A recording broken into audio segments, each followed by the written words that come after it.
What's up, everyone? It's Carmen Johnston, aka Mrs. J, aka Queen Carmi, aka DJ Carm Brulee, here and ready to build knowledge with my two amazing co-hosts. I am a Black woman born and bred in the Bay Area. I am a proud Gen Xer, radiant English professor, and pop culture enthusiast. I have a bachelor's in liberal studies and master's in English creative writing, both from San Francisco State University. I've worn several hats at Chabot College, ranging from co-founding the Change It Now learning community to co-leading the Chabot Collaborative for Equity and Professional Growth. Mostly, though, I'm interested in transformation by holding space for difficult conversations that will ultimately move us all closer to a more equitable college and more just world. Hey, this is Sandra coming to you direct from Hayward, California, the heart of the San Francisco Bay Area. I am a first-generation Chicana in the U.S., also the first in my family to go to college. My parents are immigrants from Mexico.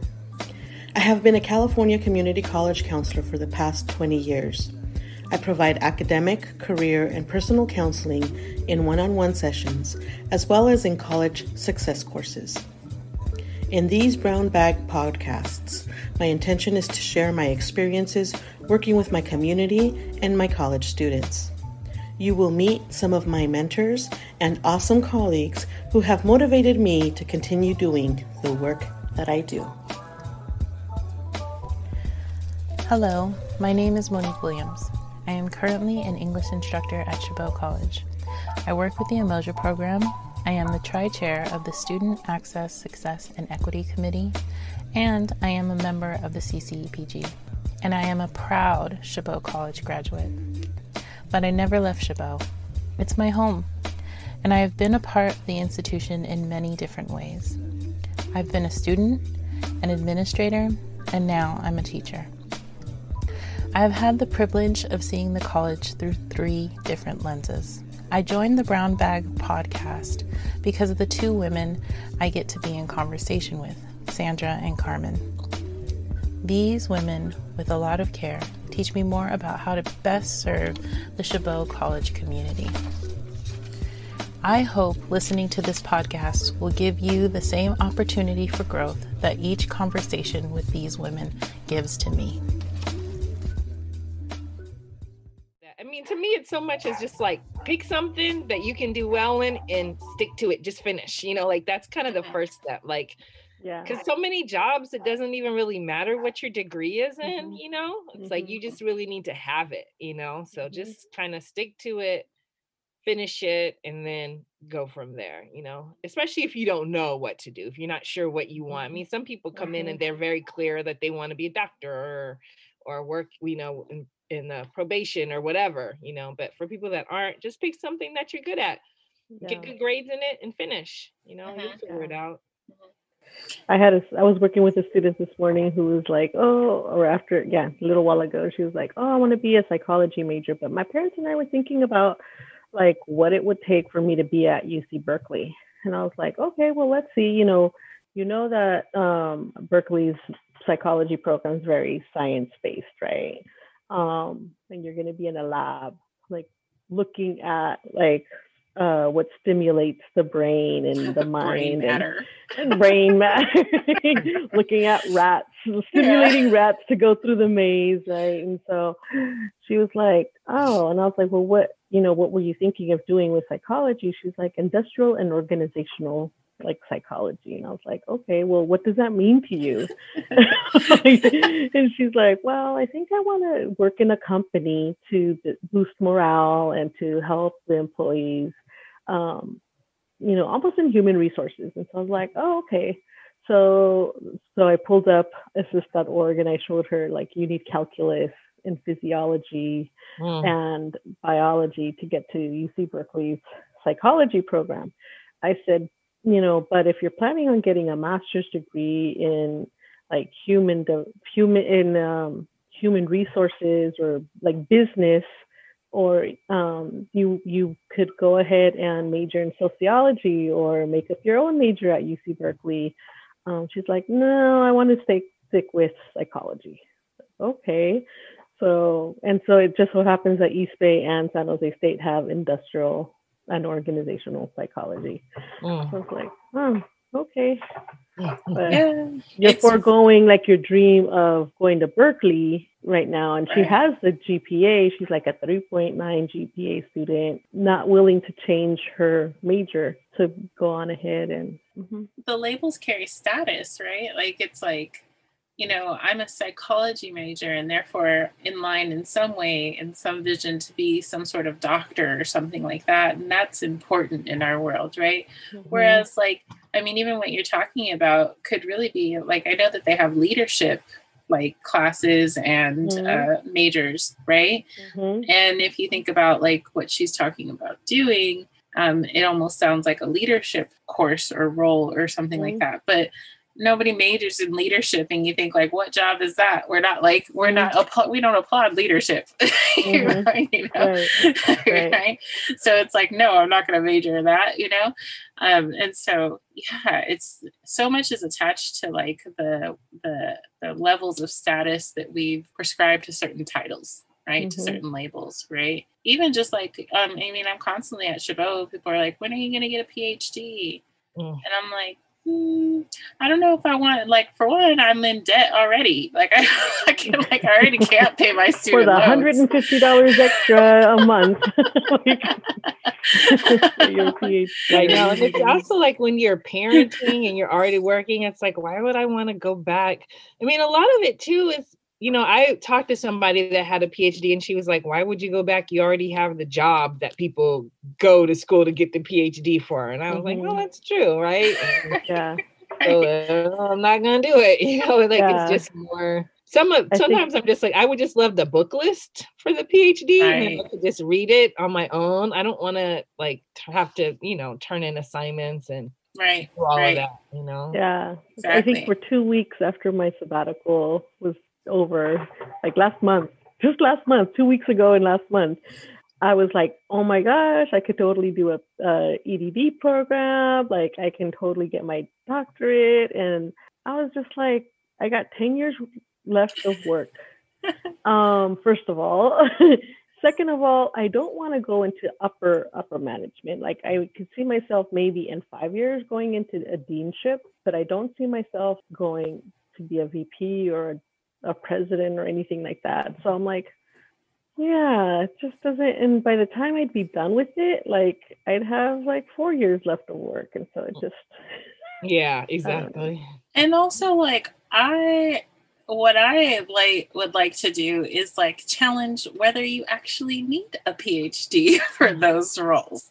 You know, like why do I need a PhD to be, you know, like a VP or a president? Or why aren't there other things that would make me just as qualified as someone who does have a PhD? Not to say that a PhD isn't valuable and that they don't go through a lot of work and things to get there. But now, you know, just like the BA degree was for other people back in the day, now it seems like it's just a requirement. It's not we're not necessarily thinking about what does it actually bring to the table. If what it brings to the table is experience in the field or, you know, in-depth research into something, who's to say that someone who's worked at a community college for 20 years doesn't have that? You know, like that's what you already earned your PhD. You've been here for a long time and you've been doing the work and you've been researching the work and all those things that you would do in a PhD program. So it's just like, you know, like this kind of like, let's just go with how we do it, which is people at this level have a PhD. So you go get a PhD. And then even some people are like, oh, it'll be easy for you. You know, like it'll be easy for you to get a PhD. I was like, so then you're telling me it's just a hoop. You know, like you're telling me it's a hoop and I don't want to jump through any more hoops, you know, like I'm tired of, you know, being forced to jump through hoops. Let's just like take the hoop down, you know, like let's take the hoop down and say, you are more than qualified to do this work. Well, I was just going to say, people that are listening, you might be wondering like, how did we land on this topic? And it's because for the last 2 Fridays, there's been an ethnic studies summit at Chabot, and we were just talking about Maria Hinojosa, who was the speaker for today. and Sandra was talking about how much she appreciated her talk about the importance of ethnic studies as a major and all the different careers you could have with ethnic studies. And I was just going to add that I remember, when I was at San Francisco State, like I took a lot of ethnic studies courses, a lot of Black studies courses, and some Raza courses, and some people of color class. And I remember like, oh, maybe I should be an ethnic studies major, but I just didn't know what you could do with it at all. It just didn't seem like something. And I wanted to be a teacher at the time. And I wish somebody would have said, oh, you could be a teacher and major in this, because those were the classes that I did the best in, that I enjoyed the most. And I ended up majoring in liberal studies, which was like the worst major ever for me, like I didn't even major in English, partly because I was working full time and just the English courses weren't offered, during a variety of time periods, but liberal studies was.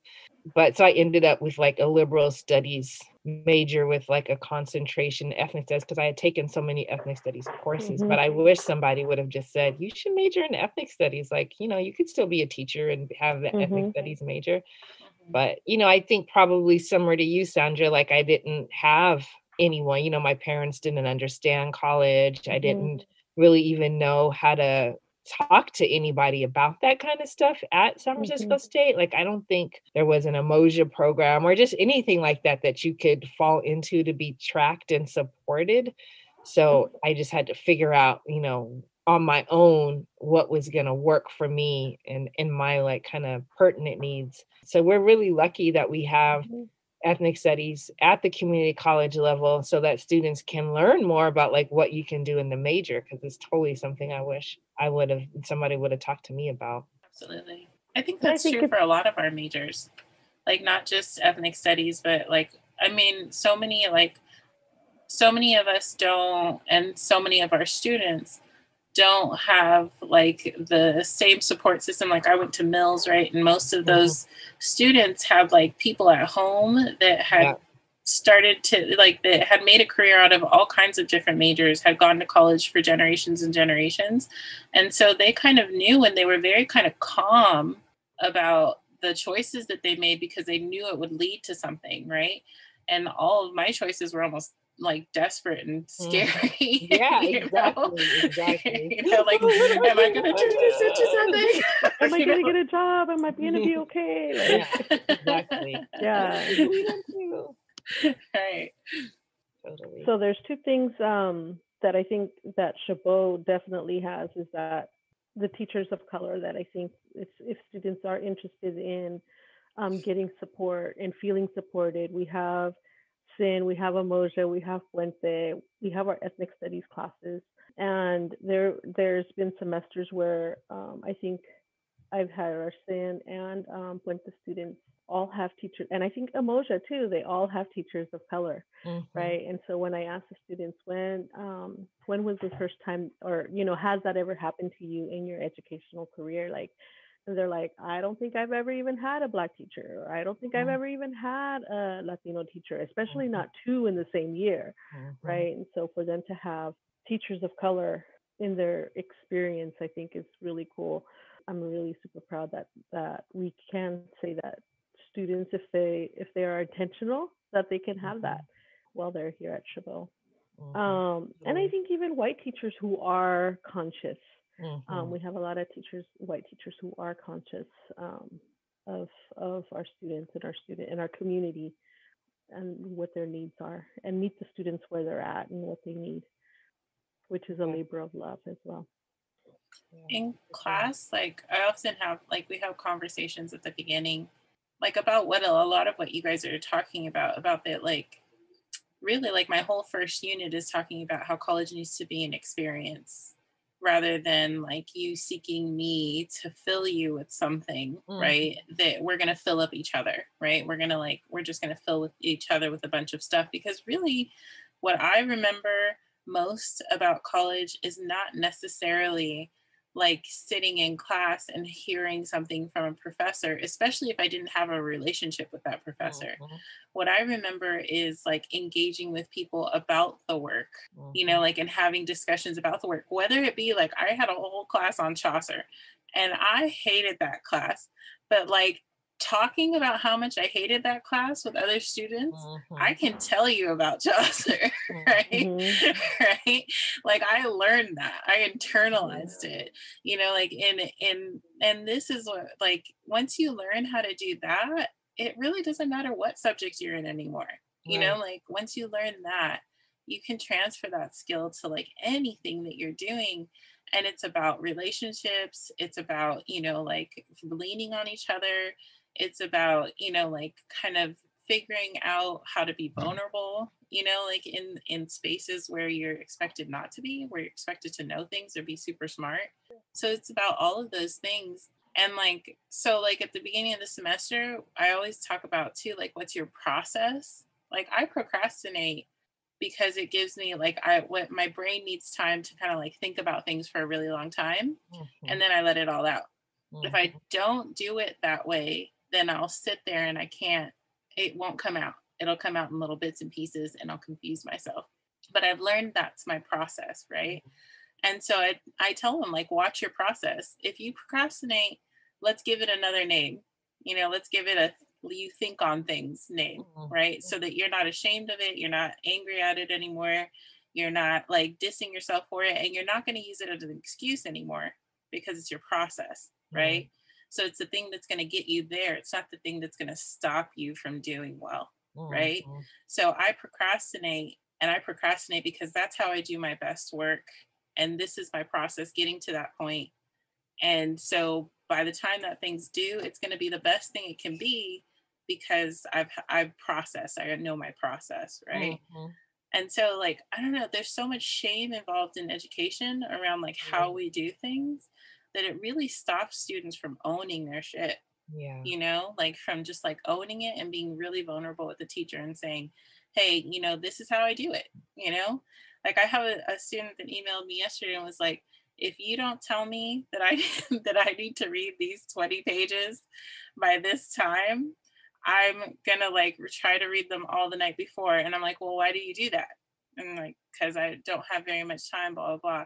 Well, do you get tired of reading every single day a little bit? Do you not to internalize it? Do you not take it in? Blah, blah, blah. And so we came up with a plan to focus on how he actually does things, right?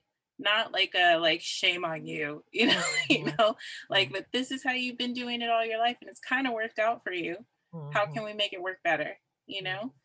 And I don't know. I know it's very like it takes individual moves, but it's kind of like sometimes it just does, you know, like just let people have their shit. You know, like it's like, you know, and a space for that. Yeah, it's very true. And we do all often need just time and space to think and figure out our own process. Yeah. And it's weird because in education, it's like we think that one process is like, that's the key to success. Like the person that like did it as soon as they walked out of the room, or, you know, like annotates this way, or, you know, like, or can figure out math this way or whatever, right? We just like kind of honor one. It's the same thing. We create hierarchies in everything, right? And so then we're like, the person who's not doing it that way, that person has to be ashamed of their process. And that alone just, you know, like doesn't allow them to kind of like grow, you know, to kind of flourish and be prideful about what they're producing just because the process was not ideal, you know? I like think all that is just based in white supremacy too. You know, white supremacy is all about there being one way to do things, you know, and one way to be, one way to do things. And if you're outside of that, then you're not, you know, you're not normal, you're weird, you're crazy, you're too different. And I think we're all kind of pushing up against that stuff all of the time. I mean, I don't know what it was yesterday. I think I was like kind of done for the day, you know, and I felt bad about it. And I was like, well, why do I feel bad? It's like nothing bad's happening, you know, it's like my bills are paid, I've graded a lot, students are doing fine, I've answered the questions, why do I feel bad that like it's 6 o'clock and I just want to chill, and I'm like, that's just white supremacy. That's just like, oh, you have to be more productive, or that it has to look a certain way, that like it's 6 o'clock and I have a pile of laundry on my couch. It's like, I need to just fold it up and things need to be nice and neat. And it's like, why? Like, why? Like, there's no actual reason why I need to push myself, because I've been pretty exhausted for the last few weeks. And it's like, why am I going to push myself when what I really need is to rest? It's like, yes. Who's wearing clothes anyways right now? Yes. Yes. I'm wearing a summer dress right now because I refuse to do laundry. I still have my pajama bottoms on. Yeah. It's true though that those expectations are like constantly just kind of lurking in the background, making you feel bad about things that you don't need to feel bad about. Like you just don't. And then unfortunately, like especially because we're in a role of, we're in a role where we set up expectations that, a lot of times, sometimes we accidentally press those upon, like people, and we're like, man, now we're making you suffer the same way we're suffering, and it's just kind of like, I try to practice more and more of not doing that and figuring out how to how to navigate it, right? Because our world is not built for that. Like I just keep, I have on Instagram constantly what you see, and I'm sure the students see it too, right? Here are steps to the success, right? Success in whatever, the steps to successful diet, the steps to a successful, money-making venture, the steps to success, blah, blah, blah. I'm like, just like for that person, for that person, okay, let that be for that person. And if he can learn something from it, if you can take a little bit of it and try it out and it works for you, okay. If it doesn't mean that you're going to be an automatic failure. It's just, right. It was their process, it was their thing, and so, it's hard to know when to stop, what to press and what not to, Yeah, I mean, I think as educators, that whole ability to be reflective is so key. And some people are able to do it and some people aren't. And it's hard. It's hard to watch people not be able to reflect on themselves and their teaching process. And I think even in leadership, people not being able to reflect on their leadership and reflect on, what you say you are versus like what you actually do, and really being able to look at that.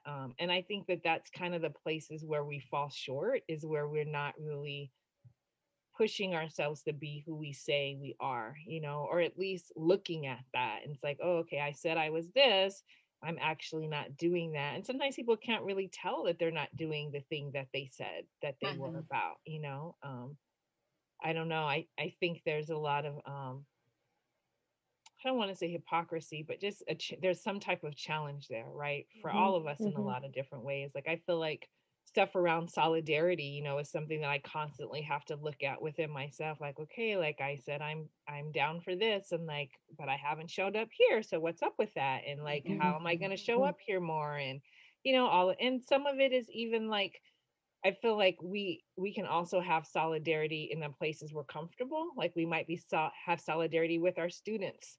We might say, oh, I have solidarity with Black students, but I hate this Black colleague over here, and so it's like, well, what's up with that? So I think those are like the interest to me personally. Those are things that I'm very interested in, is like, how do you build real solidarity, amongst folks?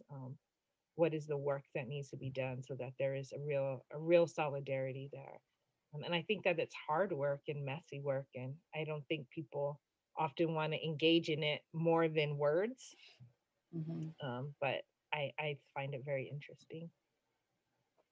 I think what's also going to make it harder, like when we're talking about, people kind of like examining how they do their work and if their work is actually matching up to what they're saying they want to achieve or what they're saying they're about, is that like, I know that like an example would be like with English, right? The 8705 has asked us to start looking at, like what are our pass rates and what are, like how are certain people doing in certain classes, which I'm actually kind of down for. Like I'm down to look at, like, am I really serving Black students? And, like, am I, like really serving the students that are furthest from opportunity in ways that I actually can see in data, right? Mm-hmm. Or am I just thinking I'm doing a great job and I'm like, woohoo, like I'm cool with that vulnerability.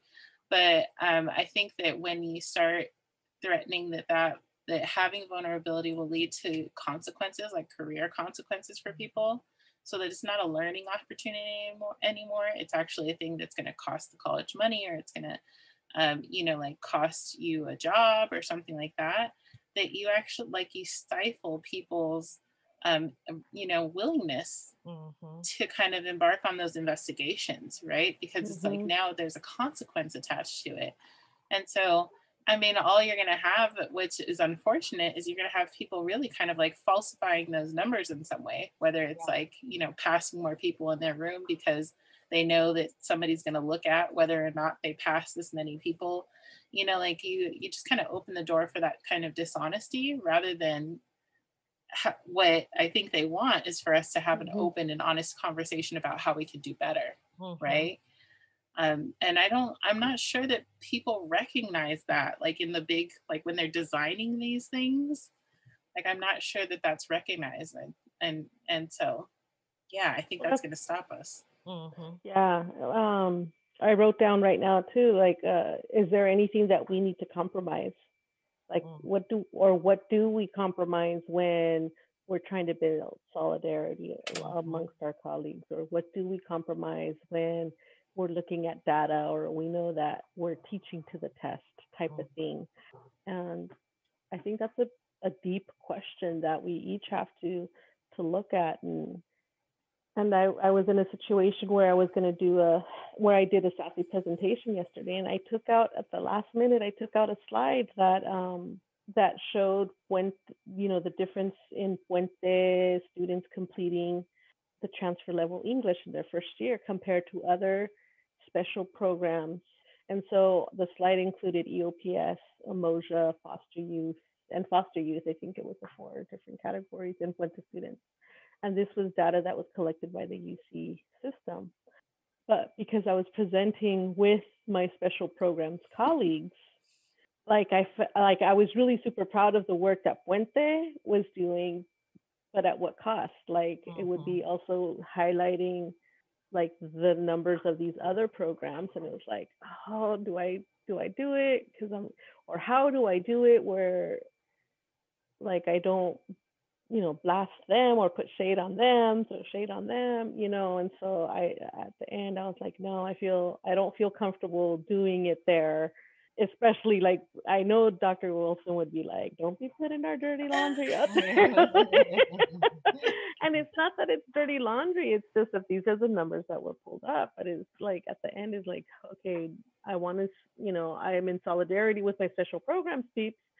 And I don't feel like I'm compromising anything, but I mean, I think it would have compromised my relationship with my colleagues if I would have shared this slide at this particular presentation. So, and in some ways it shouldn't, right? What it should happen is it should be like, and let's work together and figure out what we can learn from each other to kind of like create these same numbers in other programs. Or maybe there's different issues, like it's like we should be open the numbers to having within the programs like showed great growth. Right. And so in terms of their own growth, it showed great growth, but it compared to like the numbers that like with each other, when you compare them to each other's numbers, then there's like, what's going on there? And there's a lot of things going on there, right? But right. Not everybody can look at all of those other things. They just exactly right. And I think that's part of the problem of working in an institution that really replicates the oppressive systems in our society is that, number one, we get set up this way, right? Where it's like the only way that I can, show off my program is like I have to put these other programs down, right? Like that's the setup of the institution. And I think to your other point that people don't, it's apples and oranges. Like in a lot of ways, you can't compare these different programs because they're offering different things. The populations are completely different, facing different obstacles, different experiences. But the institution consistently does that to us. Yeah. You know why? And it's just, it's that same kind of thing with like the whole model minority. Like, why can't you be like this group of oppressed folks that have succeeded in this way, right? Like, it's so constantly done to us, and nobody has. I mean, I think it is getting back to that self-reflection piece and people's own capacity to like stretch their minds and think about the complexity of everything, like all of these things. I mean, not only is like one particular human being complex, a group of human beings is complex, a program, a department, a class, a college. Like there's so much complexity in these systems, and they try to drill it down to these like data and statistics that don't ever really speak to those complexities, right? And those of us that are in there in the trenches with those complexities doing the work, we're asked to speak to this machine that only wants to hear it in one language. And we're like, but there's 500 languages here, It's just such a setup. It's a huge, huge setup. And I don't know, how, it's like a mind F word, because it's like, how do you even engage in it? How do you even deal with it without, I think like your point, Sandra, about do I show this slide or not? It's like we're constantly up against our own integrity. How do you hold on to your integrity and stay in the weeds and fight and work with this institution that, is providing the resource so you can do the work? It's so right. It's fascinating and complicated and weird and painful. But I think beautiful in some ways too, because we all get to come together and figure it out together. So, Carmen, what's giving you life these days? Well, I just found a friend of mine had recommended this show on Netflix called Can You Hear Me? And it's set in Montreal, Canada. So you have to like, do the English subtitles or audio. But it's really interesting because it's 3 working class women. And they're just dealing with a lot. And it's like all about their friendship. But they're dealing with like some really powerful sexism and racism and classism. And I think this show is trying to be funny, and it kind of is, but it's actually mostly sad. So I don't know, is that giving me life these days? I'm enjoying it to some extent. It's something good to watch while I'm grading papers. I would say rest is giving me life these days. Like that's really what I've been trying to do, is rest. And it's been very, very useful. I can feel my tank starting to fill back up. So that's really good. What about you two? I've been feeling really exhausted lately too, and I don't know if it's the after effects of the vaccine. And so I think I got my vaccine on Wednesday and Wednesday evening, and it was like I was super over dramatic of the and totally exaggerated the non-symptoms I had. Like I was expecting all these and nothing happened. And so I woke up on Thursday super like alive, and I think just looking forward to being able to hang out with people. And I think that's giving me life, is starting to plan like small getaways, and starting to plan get-togethers with my peeps, and so that's giving me life. What about you, Money? So I think like you two, I'm really tired. Like I'm really, really tired. So it's hard to recognize those things. The world seemed a little tired because it got rainy. I love the rain though. Like that gives me life for sure. I love when it rains. It's just I feel like it just washes everything. but like, so, oh, this is one thing I started. So do you guys have, like wax seals? You know what a wax seal is? Yeah.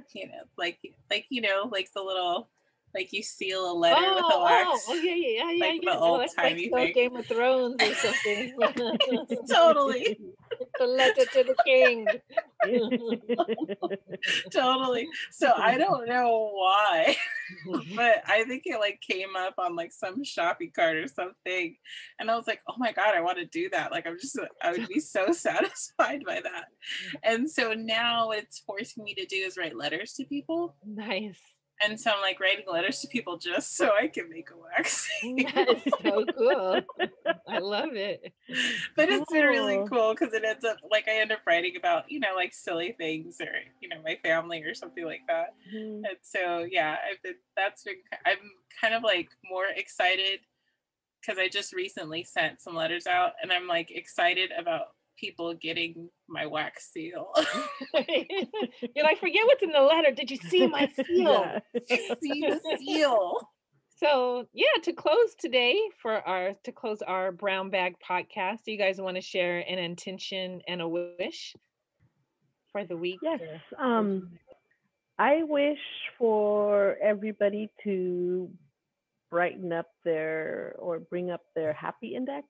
And so I would like for everybody for the next 7 days, every night, to think of 3 good things that happened to you that day. And so 3 good things that happened to me today was I got to see my mom and dad. My mom and dad brought me food. Number 2. And I got to participate in a really good discussion or conversation by Chicana powerhouse, Maria Hinojosa. So I got to hear a really good conversation from Chabot College. So cool. What about you, Monique? I think my wish for people is so many. I think I wish that they can recognize ways in which they can really positively impact someone else. Right. So my wish is that, like we can see how little things that we do can positively have an impact. It makes people feel safe, make people feel loved, make people feel heard. And that we recognize those things when we do them. Right. So that way they kind of become a part of our bag of skills. And then my intention is to set up a hair appointment because I have been dyeing my own hair for I don't know how long now. And now that I'm double vaccinated, my intention is to set up that hair appointment and just go ahead and pay that big money. Nice. With my stimulus check. There you go. There you go. Okay, Carmen. Well, I don't know. I got a message today from, I think it was my Headspace app that said today is National Sleep Day. So just, to rest and take it slow. And I wish that people get a chance to kind of do that and take a break from the machine and take care of themselves. And my intention is to rest, but also tomorrow is the first day of spring. It's the spring equinox, and I'm excited about it. Spring equinox, right? And so, it's just the same stuff that spring is about, that it's renewal, rebirth, the time to start new ideas, new projects, be in nature, that's an important part of the spring equinox. So what I really want to do tomorrow is and spring cleaning. So I'm not gonna spring clean my whole house, but I'm gonna find one thing to spring clean, and maybe it's my closet or a cabinet or the refrigerator, but just gonna find something to spring clean. And then I want to make a really nice dinner for my family to welcome spring. So those are my intentions.